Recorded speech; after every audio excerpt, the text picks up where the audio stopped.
محققین دا ذکر کوي چې باری تعالی څومره نعم کړی دي خو هغه نعمت ته واپس د احسان د بارولو څخه ذکر نه دی کړی چې زه تاسو ته احسان باروم. یوازې په دې دومره نعمو کې چې باری تعالی بیرته مؤمن ته په ذکر د یادولو د احسان سره مذکور ګرځولی دی هغه بعثت د نبي علیه السلام. لقد من الله اذ بعث فیهم رسولا، دا یو عظیم احسان یې کړی. نو دا نعمت عظیمه دی، په دې باندې فخر او خوشحالي پکار وي، خفګان نه وي چې خپله سړی کنجوس وي په بعثت د او پراتلو د دنیا ته خوشحالي نشي کولی او بل ځواني کوي دی دې پې خوشحاله شي، که یهودي نه وي که عیسوي نه وي خوشحاله شي. دا میلاد النبي باندې چې څوک خفه کېږي د تستنې د یهودیانو وال شوي د هغه تنظیم کې دننه شوي چې کم تنظیم یهودو ته کار کوي کم عیسویانو ته کار کوي.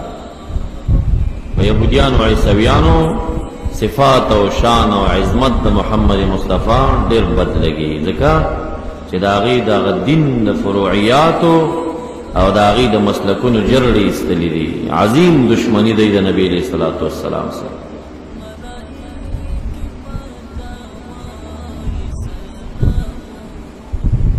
دا داسې عجیب خلق دي،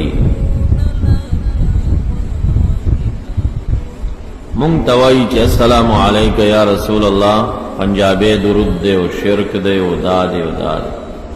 تاسو چې په دې جی ټي روډ باندې ځئ د حزب المجاهدین د مودودیانو د جماعت یو امیر دی صلاح الدین نومي، په دې دیوال تاسو وګورئ ورته لیکلي دي صلاح الدین تیری عظمت کو سلام، بار بار وګورئ. اوابیانو لیکلی جمعیت طلبه عربیه کنا صلاح الدین تیری عظمت کو سلام، دا عربی تواړه او اس شته جوړي. السلام علیک یا صلاح الدین، دیجی کی صلاح الدین موجود. صلاح الدین تیری عظمت کو سلام جائز او یا رسول اللہ پتا سلام دا شرک. بس عجیب خلق.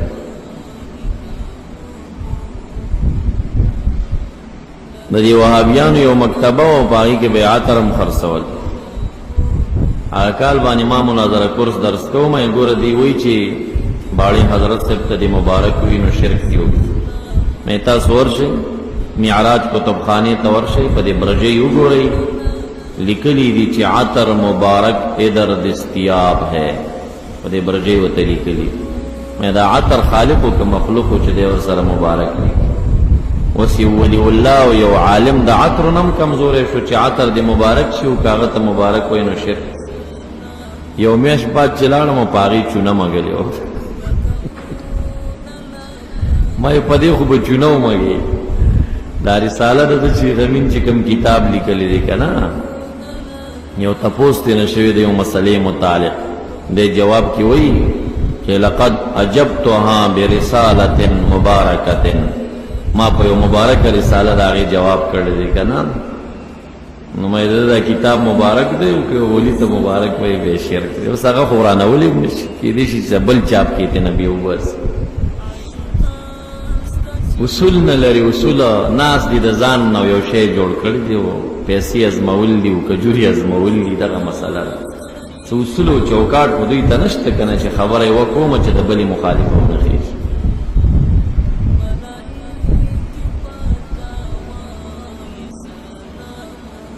نو دا عظیم احسان دی. بعض استیزونه چې شریعت د نگانه ته ثابت غیر ثابت کې شکوک لري، عقل نه لږ کار واخلي چې یو سړی د رحمت للعالمین ذات باندې خوشحالي کوي چې یا الله زه خوشحاله یم چې تا ما ته داسې پیغمبر را لېږلی. دې کې قبح څه شی شو؟ بے مجلس د میلاد داغه مشتمل په تلاوت، مشتمل په واعظ و نصیحت، مشتمل په ذکر وی، مشتمل په نعتخوانی وی، مشتمل په صدقه وی، مشتمل په اجتماع د صلحاء وی، مشتمل په جلوس فی المسجد وی. دې کې قبیح کم یو کار؟ آیا ناس د مسجد کې ناروا وا؟ آیا صدقه ناروا وا؟ آیا تلاوت او سماع ناروا وا؟ آیا نعتخوانی ناروا وا؟ آیا ذکر ناروا؟ مجلس کې څه شی ناروا شي چې ناروا وګرځي؟ ای به چې د واتو صلات سلام او درود پکې کی د دې دومره رواو کارونو مجموعه چې وګرځېږي نو بیا هغه بیا ناروا ګرځېږي کوم عمل چې دومره نیکو کارونو لره جامع شي